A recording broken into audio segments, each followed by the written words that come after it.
नमस्कार। आज हम बात कर रहे हैं अहमदाबाद में 12 जून को हुई एयर इंडिया फ्लाइट AI-171 की घटना के बारे में।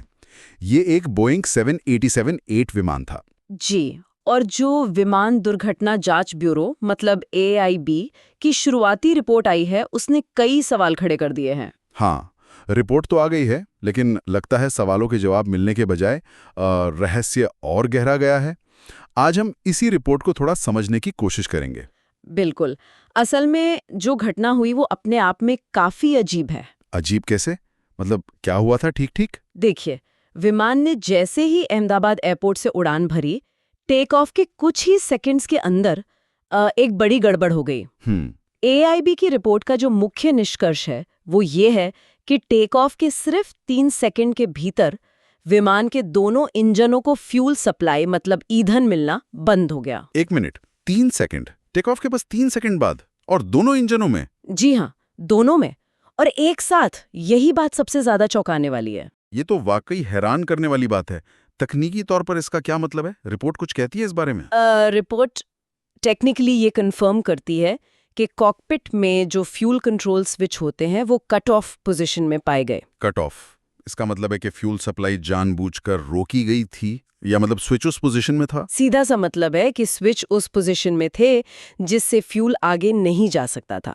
अब वो उस पोजीशन में कैसे पहुंचे ये रिपोर्ट नहीं बताती। अच्छा, तो ये पता है कि स्विच कट ऑफ थे, पर ये नहीं पता कि वो वहां पहुंचे कैसे। बिल्कुल, और यही आप कह सकते हैं इस पूरी जांच का सबसे बड़ा पहेली वाला हिस्सा है। कारण क्या था ये अभी साफ नहीं है। तो क्या हो सकता है? मतलब क्या ये कोई तकनीकी खराबी हो सकती है, सिस्टम फेलियर? हो सकता है, ये एक संभावना है। या फिर क्या ये कोई मानवीय चूक थी या कोई और बाहरी फैक्टर? रिपोर्ट इन सवालों पर अभी चुप है। और दोनों इंजनों का फ्यूल एक साथ कटना, ये कितना आम है? बिल्कुल आम नहीं है, बहुत ही असामान्य। विमानों में खासकर फ्यूल सिस्टम में कई सेफ्टी लेयर्स होती हैं ताकि ऐसा ना हो।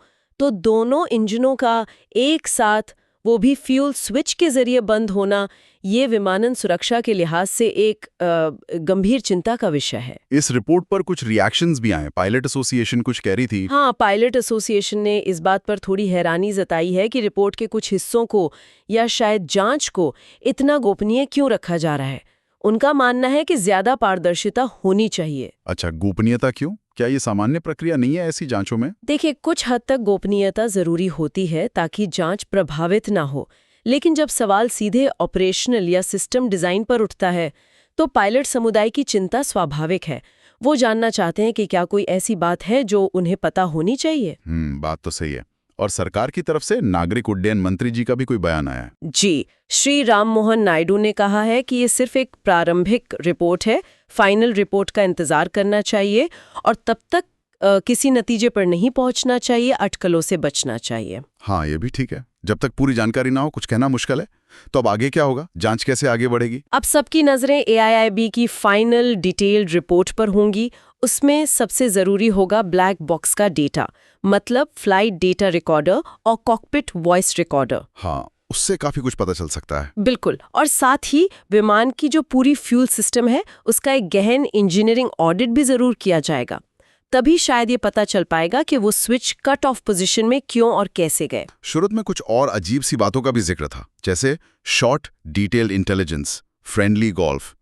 ये सब क्या है? क्या इनका कोई मतलब है? देखिए, स्रोत ने इन शब्दों का उल्लेख किया है, लेकिन बिना किसी संदर्भ या सबूत के ये सिर्फ अजीब लगने वाले वाक्यांश हैं।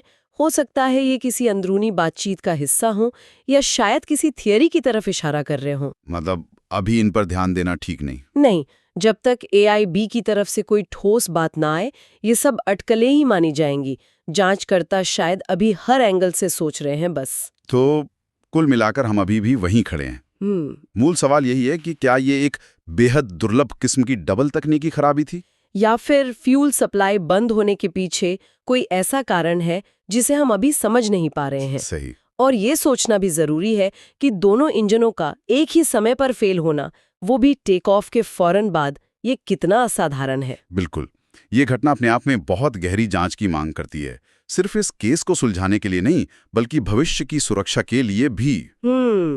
तो देखना होगा कि अंतिम जांच कितनी गहराई तक जाती है और क्या इस पहेली को पूरी तरह सुलझा पाती है। जी, उम्मीद तो यही है कि सच सामने आए।